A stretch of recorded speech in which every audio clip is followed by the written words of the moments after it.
Hi friends, welcome to golden sparrow vlogs. Divya. So ఈరోజు vlog వచ్చేసి fridge deep cleaning అండి. First వచ్చేసి నేను ఫ్రిడ్జ్లో ఉన్న ఐటమ్స్ అన్నీ తీసేసుకుంటున్నాను. తర్వాత నేను డ్రై టిష్యూ పేపర్తోని ఫస్ట్ క్లీన్ చేసుకుంటాను అనమాట. తర్వాత నేను లిక్విడ్ స్ప్రే చేసి కాటన్ క్లాత్తో క్లీన్ చేసుకుంటాను. కాటన్ క్లాత్ ఎందుకు అంటే మనకి గీతలు అవి పడకుండా ఉంటాయండి. అందుకని చెప్పేసి నేను లిక్విడ్ స్ప్రే చేసి కాటన్ క్లాత్తోని క్లీన్ చేసుకుంటాను అనమాట. యాక్చువల్గా ఫ్రిడ్జ్లో చాలా మంది ఐటమ్స్ చాలా ఎక్కువగా పెట్టేస్తూ ఉంటారు. నా వరకు అయితే నేను ఫ్రిడ్జ్లో ఎక్కువ ఐటమ్స్ ఏమీ పెట్టనండి, చాలా తక్కువ ఐటమ్సే పెడతాను. సో క్లీనింగ్ అనేది చూసేయండి.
సో ఫ్రిడ్జ్లో అయితే ఈ ఐటమ్స్ పెడతానండి, ఇంతకు మించి ఎక్కువ ఐటమ్స్ నేను పెట్టను.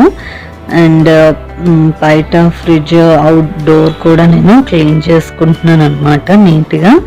అండ్ ఫ్రిడ్జ్ పై పార్ట్ కూడా నేను క్లీన్ చేసుకుంటున్నాను. పైన అయితే ఎక్కువ ఐటమ్స్ ఏమీ పెట్టను, నాన్ వెజ్ ఐటమ్స్ ఏమైనా ఉంటే పెడతాను, లేకపోతే లేదనమాట. సో అది కూడా క్లీన్ చేసేస్తున్నాను. సో అంతే, వీడియో ఇక్కడ ఎండ్ చేస్తున్నాను. Bye bye.